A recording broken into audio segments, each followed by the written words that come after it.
Welcome everyone to this weekly webinar. We have today Mr. Divam Sharma, who is the co-founder of Green Portfolio. Green Portfolio has had a history of more than 5 years, and in our rhythm and discovery of finding some of the boutique alpha chasers, boutique companies which have been actually focusing on generating high performance.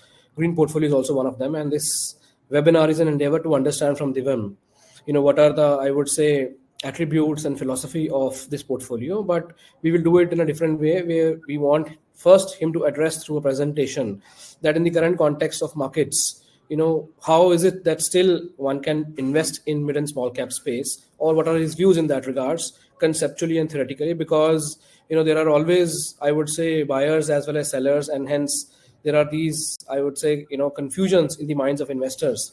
Investors try and time and kind of try to wait and hold on, and then ultimately kind of invest when markets are down. Markets have been kind of seeing decent correction in the small cap space, but is that correction enough, or more correction will come? How to identify undiscovered opportunities at current levels? This is the overall context that we'll try and understand from Divam, who is the co-founder at Green Portfolio. And then after he has done his presentation in the first half, we'll move on to the second half, where we'll do questions and answers. Welcome, Divam, to this weekly webinar, and over to you. Thank you so much. So thank you so much, Kamal, for this great introduction. And I will quickly get on to a presentation, and we'll run this. In between also, if you would have questions, or if you would want to keep it in a conversation manner, we can do it. Yeah.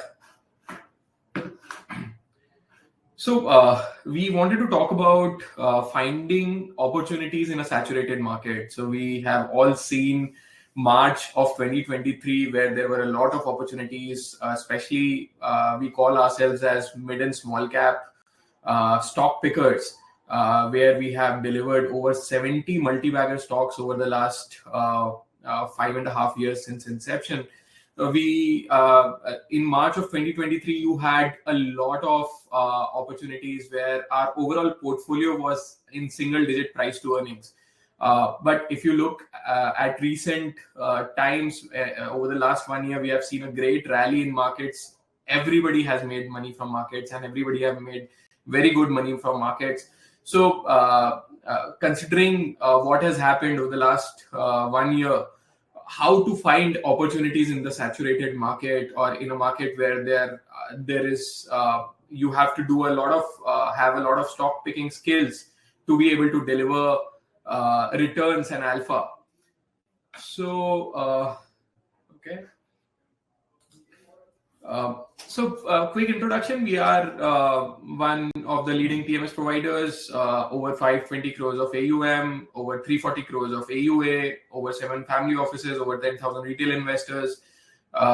We started off our journey with a PMS license 2018, and we also took a research analyst license.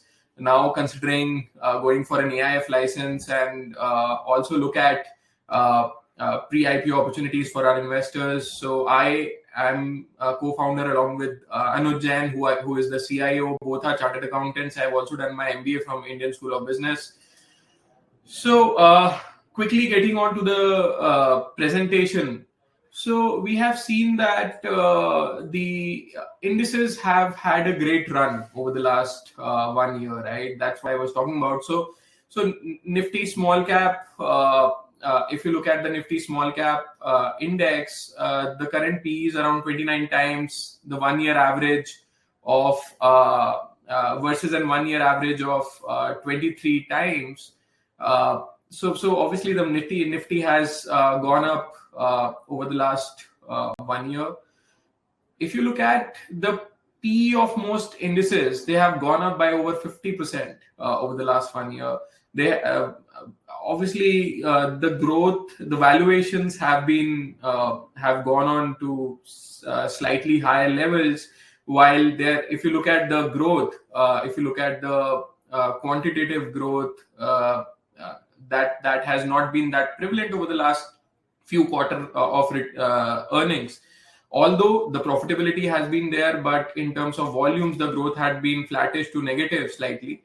But the valuations have done pretty well in terms of the markets, right? So what we are trying to say is that markets still have pockets of opportunities existing, right? Obviously, these are not times when, like in March of 2023, you had anything and everything which was looking very cheap, and you could buy anything and you could have made money. But right now, it's a stock pickers market, and you would have pockets of opportunities. So not that everything is expensive in the markets at all times, and not that everything is cheap in the markets at all times. So we are looking at pockets of opportunities in sectoral rotation, say, for example, where you are seeing certain sectors which have not done well over the last few years. Maybe like, say, if you are talking about pharma, if you're talking about specialty chemicals, if you're talking about textiles, there are certain sectors which have not done that well over the last few years, but the valuation are very comfortable. The stocks have not done that great, and the valuations are comfortable.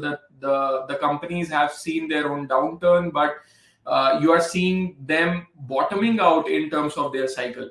So there are pockets of opportunities. So when the valuations go up, obviously the pockets of opportunities reduce, but there are pockets of opportunities that are there in the markets.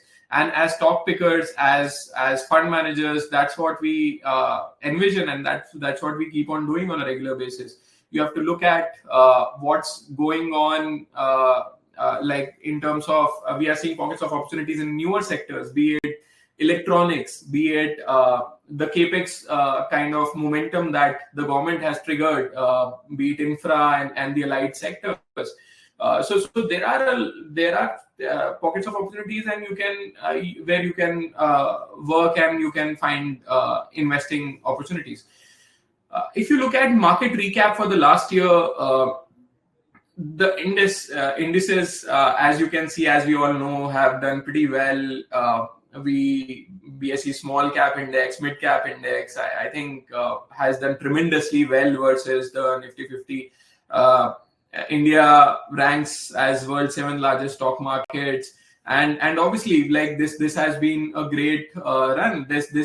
And then because of this, a lot of questions come to our mind that whether we are like going to see returns coming in 2024 and 25 as well, or are we already saturated in terms of discounting the future earnings of FY25? So see, again, if you look at our stock pickings, we do a lot of work in terms of keeping it very disciplined. We always like keeping a cushion of valuations in our stock pickings, where, say, if the market multiples are 25 times or 29 times, we like to keep a 40 to 50% cushion of valuation, and that's what we like doing. We are finding opportunities which are, say, 15p, 17p. So there's a 30 to 50% kind of a cushion in terms of valuations. Plus, we are staggering our allocations. Plus, we are trying to figure out opportunities which are going to see a good growth over the coming years in terms of structural changes in the business, or in terms of structural developments in the sectors that are there, or there is a government thrust in terms of PLI, etc. So a lot of factors are being looked at while picking our stocks. But yes, you have to keep a cushion of valuations in these times when the market have already run up and are discounting FY25 earnings. You have to look at whether the FY25 earnings are going to be pretty robust in the companies that you pick, and you keep a cushion of valuations while investing into these companies.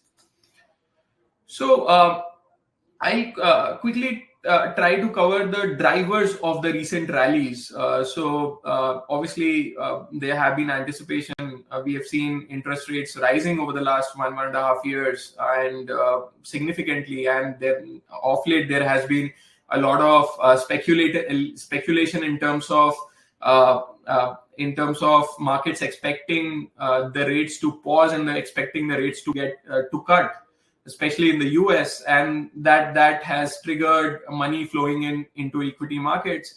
Likewise, if you look at the stellar growth that India has shown, as well as the projections of growth that India is showing, if you look at every macro factor, we've been doing pretty well in terms of all the tick marks and that stellar growth has definitely created momentum for our economy. The world, the FPIs are very gung-ho about India in the near to long term. The domestic investors are very gung-ho about India. The flows of money that is coming into the markets have been pretty good. FPIs obviously had their ups and downs in terms of allocation coming to the market, but that has been a lot because of the interest rates and because of a lot of factors beyond India. But we have seen some stability that has been foreseen in terms of elections that have been upcoming. That has also triggered a rally. We've seen some state elections that the existing party won, and because of that, the market sensed a continuity of the governance, and that was also taken positively by the markets. So there have been certain recent drivers, not only this, a lot of other drivers that have been there, which have helped the Indian markets do pretty well over the last few months and few quarters. But if you look at the behavioral economic side of things, when the market conditions are playing with like investors' psyche, so if you look at, say, domestic participation, that has been pretty robust despite the FPI flows being slightly volatile. You've seen the domestic participation do pretty well, and you've seen DIIs as well as the retail investors jumping and actually aggressively investing into the Indian markets. You have seen all-time high market participation. The SIP flows have been pretty good. The demat accounts have crossed 13 crore numbers. But what happens is, and that's what we have seen across, is that when the markets do well, you see a lot of flows coming in, and it's a herd mentality, right? So when markets are doing well, you'll see more flows coming into the markets, and when the markets become slightly jittery, like especially over the last few days, you'll see less of flows coming to the markets. So you have to actually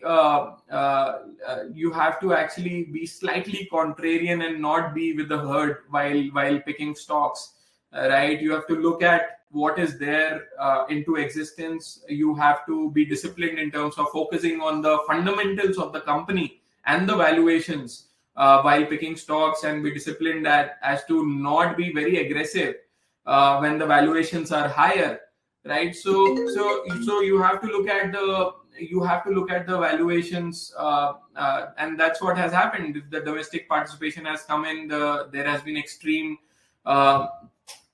herd kind of a mentality in the markets. A lot of stocks, despite being run up, has seen, especially in the SME or small space, have seen further allocations coming in from investors, and that have turned the valuations expensive. And that's what we have seen the SEBI chief commenting about recently as well, where some of the stocks which have done well have seen more froth. So as an investor, you have to keep disciplined, and you have to cut down. You have to cut down your exposures to these kind of places, and you have to be more vigilant on an ongoing basis. When, especially in the mid and small cap, as we know that we have to be more vigilant, and we have to track these stocks more than anything else, right? So.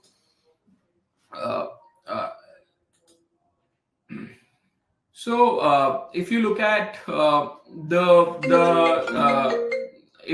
the saturation to steep correction is what we have seen, right? Last few. So we like buying stocks, keeping a cushion of valuations, keep considering fundamentals intact. Over the last, so we prepare buy, sell, hold list, right? Over the last few months, what we have seen was that the buy list was reducing, and we had lesser stocks than we would like to buy in a portfolio, which is usually a 15 to 17 stock kind of a portfolio. And those stocks, we usually we like buying 15 to 17 stocks. We were usually having 8 to 10 stocks in the portfolio in the fresh list. We were very, very open to keeping cash in the new allocations.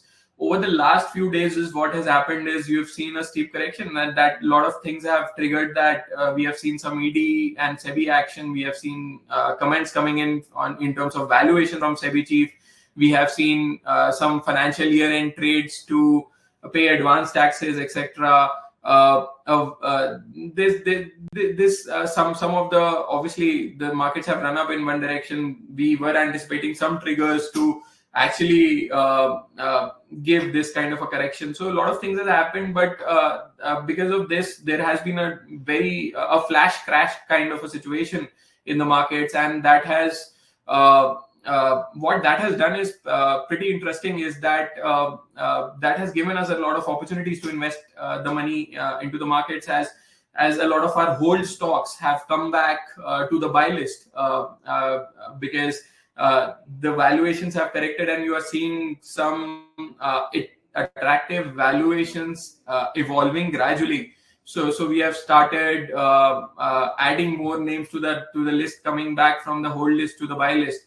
So that is what is happening of late. So if you look at the sharp fall, but despite the sharp fall, what we want to comment is that the base is strong, right? All the macro factors are intact. The fundamentals are strong.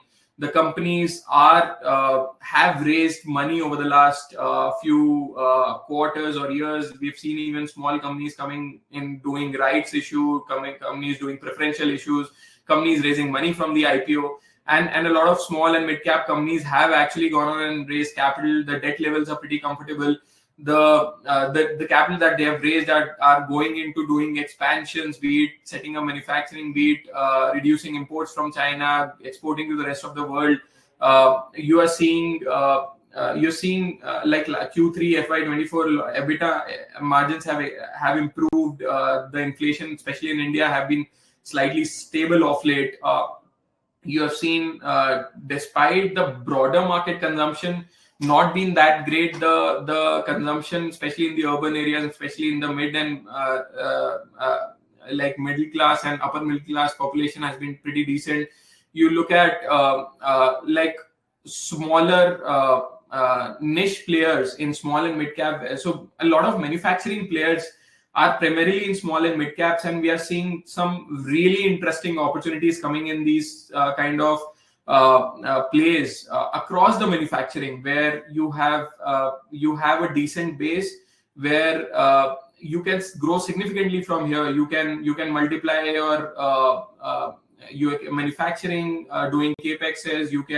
You are sensing opportunities in terms of growth, and you have cushion coming in from government regulations, be it in terms of restricting the imports, be it in terms of PLI, be it in terms of proxy play in the main sectors. Like, say, we are exporting iPhone 15 from India. The tertiary sectors which are providing inputs to a lot of these large players are going to benefit. So we are seeing, despite the correction that we are seeing valuations getting corrected. There are no impact on the fundamentals of the stocks or the fundamentals of the economy. This has been a flash crash, but despite that, the valuations are going back to lucrative levels, as well as the future prospects looks very good. So how are we navigating? We are looking at attractive opportunities. As I said, the stocks which went on to our hold list as the stocks had run up are coming back to our buy list. We are doing regular stress testing on our portfolios, like especially in March of 23, when like the Russia-Ukraine war happened. We did stress tests on our portfolio companies that if the revenues reduced by 25%, would my company's profit and loss go into red, right? So we keep on doing stress tests in various scenarios. But if there is a long-term impairment in the business model because of certain indications, we would go ahead and sell the company. But if the story is continuing, if the fundamentals are good, it might take slightly more time, but we want to stay invested into these companies. But doing a regular test is very important. We are looking at attractive opportunities. We want to keep a cushion of valuations. We like staggering the investments. When we stagger in times where of like March 2023, we would stagger the investments in a month and quickly allocate the capital. If in case of like a couple of months back, we would want to stagger our allocations more because we would want to keep it disciplined and not go all aggressive in places where the markets are slightly on the higher end of the valuation cycle.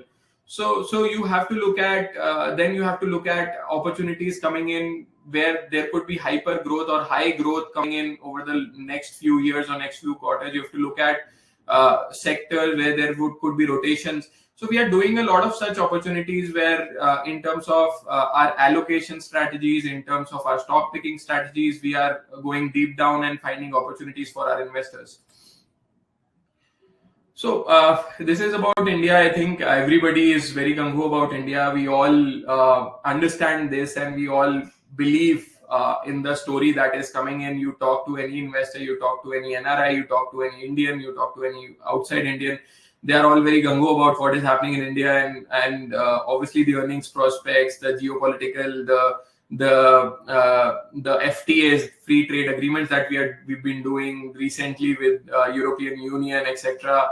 The overall policy, overall India's ranking over the fund flows that have been coming to the markets and supporting the capital markets and the companies, been pretty amazing kind of a setup. There obviously the markets would not go up in a straight line. You'd see regular volatility in the markets since it's been a healthy correction, but the India story is very magnificent and we all agree with it. So we are looking at a lot of new age sectors, I would say. We are looking at infra. So we are looking at new age sectors, be it like say 5G. 5G, we are seeing a lot of companies, not only 5G, we've been leaders in India in terms of implementation and consumption. We've also going on towards 6G and expanding the infrastructure and equipments. Everything aligned to it is pretty huge, and we are seeing a lot of players benefiting from this, be it electronics manufacturers, be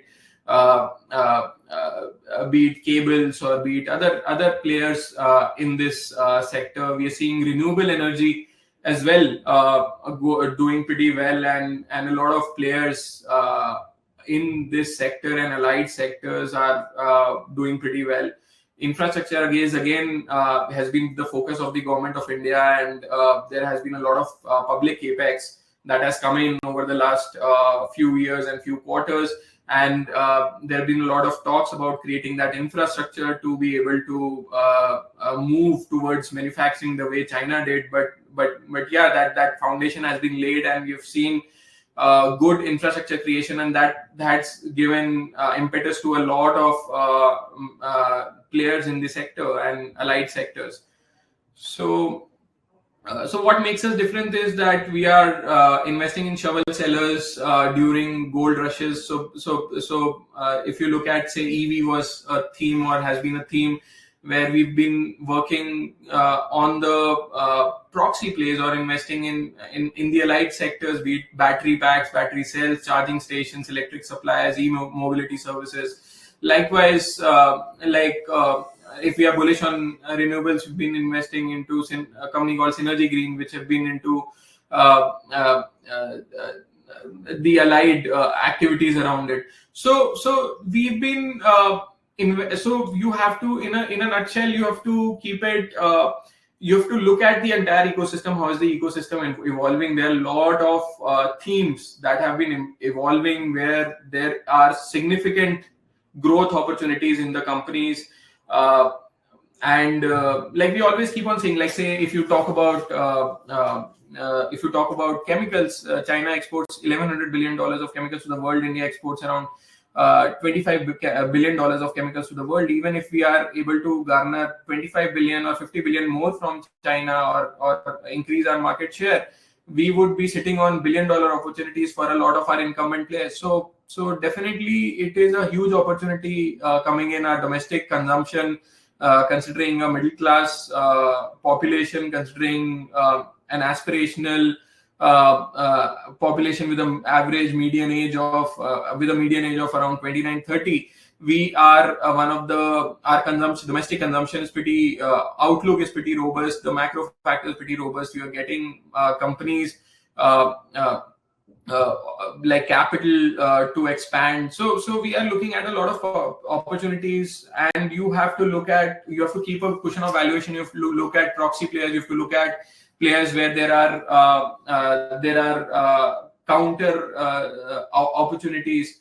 Right. So how do we screen opportunities? We call it prodigy. There has to be product innovation and capacity expansion. You have to look at moats in the business.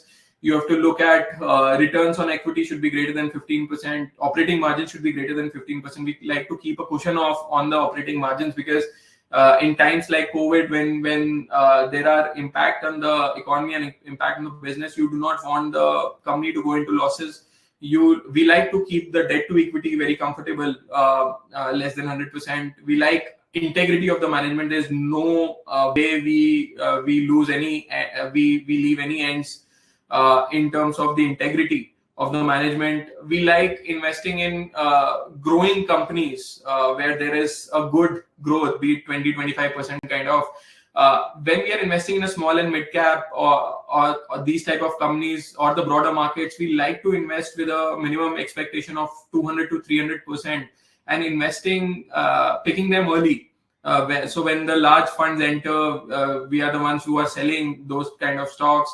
We like to keep a very, very scuttlebutt kind of an approach, closely like monitor the management regularly, do factory visits or management interactions. The idea to invest in these companies is not 20-30%. It should be at least multi-bagger kind of a investment opportunity while investing into these companies. So that's how we screen our opportunities. And thank you so much. I'm looking forward to the questions. And over to you, Kamal.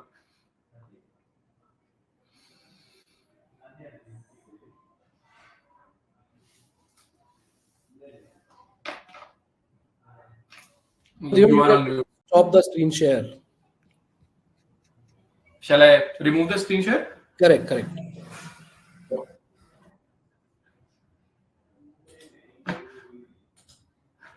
Is this fine? Yes, absolutely. So the first question, is one of your investors in a small case. He's wanting to understand that some of the small cap compounders in your portfolio have high PE. He's saying extremely high PE and low ROE, which is more or less against what you are presenting. Is that so, and why? See, I'll quickly simultaneously also open the stocks, right? In certain cases, see, P is an important indicator. It tells you that you have to keep a cushion of valuations. But in certain cases, you look at a lot of other aspects while investing in a business. There might be situations where over the last 1 or 2 quarters, the company has not done well, but the prospects are very, very good. And the valuations or the company is bottoming out in its cycle. Or there are certain cases like even Adani. Like if you talk about Adani, we have made good money, and our small case investors have also made very good money in Adani, where you would have seen a 200-300 times kind of a PE, right? We bought that stock at 300, we exited at 2,500. Even we are considering investing it again, because if you look at the sum of parts kind of valuation of the company. There it is like an incubating company. You have seen stocks like Adani Wilmar or Adani Gas or a lot of other companies coming out of this, and there are at least 5 to 7 companies that are under pipeline to be coming out and getting listed from Adani Enterprises. And if you look at the sum of part valuation, it looks very cheap.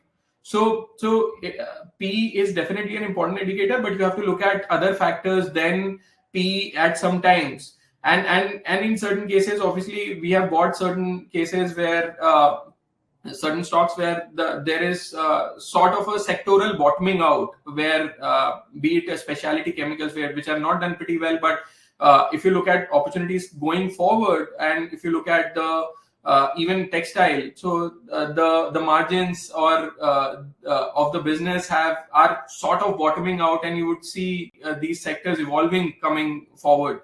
So we look at investing with a 100, 200, 300% mindset, and that takes a few years, right? It might take 3 years, 4 years, and you have to invest at the right time for picking those opportunities. So yes, there could be certain stocks which would be slightly counter to what I'm saying here. Sure. So you mentioned about, bottoming off few sectors and gave example of specialty chemicals. What are the top 3 bets that you think, on earnings front for next financial year, which will actually come from bottom to maybe, up, and the pace of growth in those sectors as per you will be high, and you are going to have maybe high conviction weights to them? See, pharma, like if you talk about pharma, I'll take you through 2 or 3 names, like Glenmark Life Sciences. Again, very comfortable valuations, and we really like this stock at this point in time. We like, in terms of bottoming out, again, Aarti Pharma is something which we are liking at this point in time. In terms of bottoming out, we like Sanofi at this point in time. So there are stocks. I'm just talking about pharma here, but there are stocks across the sectors which we are talking about, and where we see that there could be good value creation, and there could be good values that are there in the broader market. So yeah, it's a stock pickers market. It's not that everything and anything you have to. So in our stock picking, it is not only about quant or the fund or the balance sheet. Balance sheet is very important. You cannot go forward if the balance sheet has some red flags. You will not at all go forward. But a lot of qualitative analysis is done while investing. You have to talk to the management. You have to look at its growth plans. You have to look at how is the expansion plan. You have to look at how much is the company spending on R&D. How much is the company adding to the brand value. Is the company serious about the brand? So a lot of things you have to look at while picking stocks is what we look at. We have not seen, I would say, a steep correction in the market for, I think, last almost 3.5 years after COVID fall. Do you expect that to happen in this year, or your views are otherwise? In the small cap, you're talking about the correction, right? Correct. In the small and mid caps primarily. See, we although if you let's say, obviously the valuations had gone up pretty significantly. We have booked profits in a lot of stocks over the last few months. But what I would like to say is that we are not seeing that kind of a euphoria in valuations. Obviously some of a lot of the run, a lot of FI stocks have been discounting the future earnings as well. But our hold list is bigger than our sell list. So we have more stocks in the hold list. We see that although despite the run, we see more growth coming in these companies. Obviously, we are in a trajectory where we are moving from a 3 to 5 trillion economy, and when this kind of a thing happens, you see markets outperforming. You see money coming in, and we think that yes, in certain spaces there could be like some fraud or some valuations which are high. But considering that the money flow is continuing, considering that the growth is visible, considering that the economy is stable and the governance is stable, we feel that volatility might be there. There could be certain instances like what happened with the last few days. Volatility will be there. Certainly 2023 kind of rally will not happen, but we see that gradually these numbers will stabilize, and then we'll start moving up from here. So you mean to say that, volatility is to be seen more optimistically, and, correction, as the word says, it is like Yeah. going down from an incorrect level to a correct level, and Yeah. ultimately, stock pickers will take advantage of that. I understand. Yes. But, what are the cash levels that you're maintaining now? So if any new client comes to you and gives you a check to begin with, how much time will you take to deploy, and how much cash are you holding in a older client, so who would have come to you, say, 2 months ago? See, we are keeping a 20-25% cash for someone who's coming now in the portfolio management services. And if we are like allocating, especially over the last few days, see, we are very we are looking at this as an opportunity, and we would want to park, if we get some more days of correction like this, we would want to park the funds quickly. Although if you would have asked this question last week, I would have said that we will take at least 4 to 5 months to park. But with the correction that we have seen over the last few days, in certain cases, we have seen 20% correction, 25% correction, and that kind of a correction pretty mouth-watering. And we would want to take. That's why we stagger our allocation. That's why we keep cash. So definitely. Considering the opportunity, the growth opportunities, and the valuations that the stocks will are coming up to, we would like to, and if you see more days of such correction, we like to allocate quickly over the next month, 15 days to 1 month. Sure. You also mentioned that, you have identified few sectors, kind of, you mentioned specialty chemicals as one, which you think have bottomed out. Have you also thought of few sectors which you think have peaked out? See, I would not say peaked out, but I would say that they would take time to come out. Be it the FMCG space, we slightly are slightly averse. Be it the large banking space, we are slightly if there is anything that happens in US, or we have seen that in the past, that US banking defaults having an impact on the Indian banks, and large investors being averse to investing in the Indian banking sector as well. And even the IT, we think that the discretionary spending in IT could take more time to come out. And so there are certain sectors which we are more gung-ho about the India manufacturing. And I think that is very clean, simple, non-complex kind of businesses where you're expanding your manufacturing, you're manufacturing something, you're making profit, and you're getting multiples. So and if you are expanding your manufacturing, getting more profits, and you're getting more multiples, and you're getting more valuation. So we are keeping a very close eye on very simple businesses, very niche businesses, and most of these businesses are in the small and mid cap space. Sure. In one of the articles I was reading, you mentioned that now the divergence between large cap and small cap would maybe probably rise in 2024, whereby small and mid caps will correct more, and large caps will show some kind of stability. But when we kind of deep dive it sector wise, you are gung-ho about manufacturing. I don't see many companies which are in the large cap space in manufacturing. Mostly are in the mid and small cap space. And in large cap, the two heavyweight sectors are like private banks and IT tech companies. PSU seem to have rallied, and your view on private banks seem to be little neutral. And on tech, again, you can maybe share your views. So how would then large cap sustain and small mid cap will correct?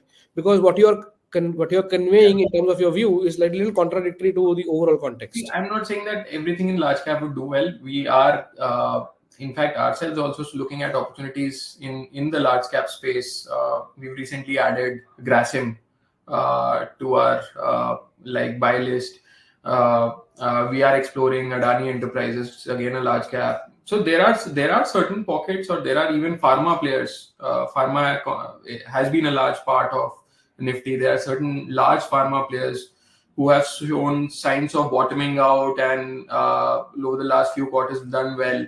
So there are opportunities that are cropping up in large caps, and obviously large caps have not done that well in terms of like Nifty 50 returns versus if you look at small and mid cap returns. If you look at the overall markets, right?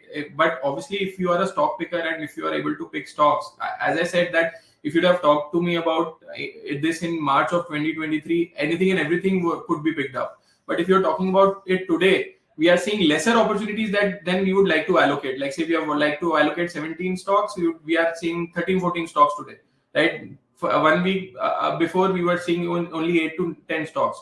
So those opportunities are lesser at this point in time in small and mid cap. We would like to see slightly more correction to be able to go more aggressive in terms of our stock picking, definitely. But the outlook in terms, there's no change in fundamentals. Valuations is definitely has risen, so has to be considered while picking stocks. But the growth prospects are good, and if you get some more corrections, you can just go ahead and buy it. So yeah, so the last 1 week has changed the scenario. Even when we were thinking of the topic for this presentation, especially over the last 1 week, our topic was also about to change. Oh, fair point. Moving on to last set of few questions. You mentioned PE of small cap index, inching to 29 is like, kind of relatively scary. And you also mentioned India is in a long-term kind of a bull run. We all understand the second part.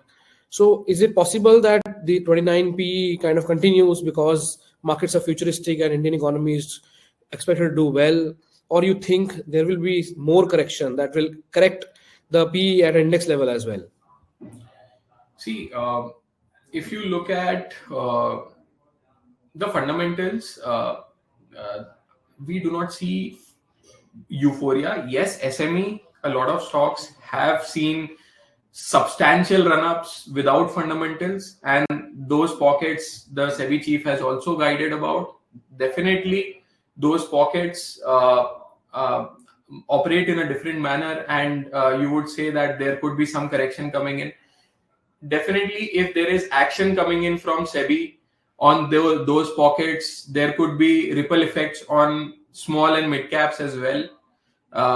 But fundamental wise, despite the fall, I think we are sensing this as an opportunity, right? Like if you talked to us 2-3 months back, everybody was talking that, hey, we have cash, how do we allocate? Because everything looks expensive.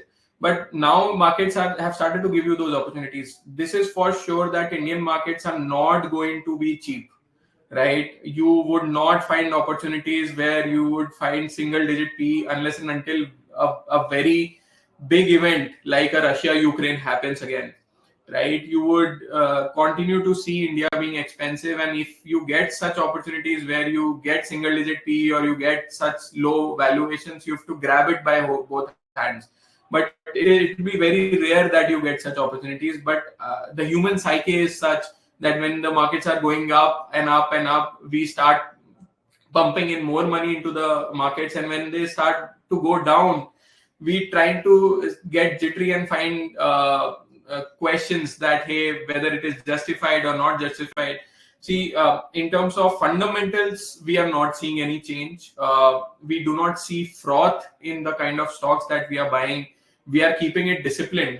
Discipline is the key, right? Always discipline is the key. You have to ensure that you are exiting as well when you are seeing valuations going beyond your expectations. You have to exit when you are seeing red flags. But you have to be a part of this market, and this market is throwing a lot of opportunities. Sure. Divam, we also believe the same. But the question is that given the past understanding and experiences, we have seen for last 3 years, for example, one of your portfolios, which is Green Super 30, would have given more than 50% returns on year basis in last 3 years. And in last 1 month, it has shown negative return of only -4%. Likewise, your multi-cap portfolio, which is the larger portfolio that you have, the last 3 year returns are like 30%. And last 1 month return is only -0.5%. So, the question really is that the correction that has happened in February, or probably some correction that has happened in March, is this enough? Because there have been so much, I would say, rise. I have seen in the past, whenever corrections happen, there are 3-4 months when the returns are down by 7-10%. But this time it's like, only 0.5% down for multi-cap portfolios in February, and maybe 3-4% down for mid and small cap portfolios. And obviously, these are numbers as of February end. There would be some correction in March as well. You can maybe add more to it because March numbers are not yet out. But, I want you to kind of give some idea on the basis of your past experience also, because investors really want to kind of not invest at a wrong time.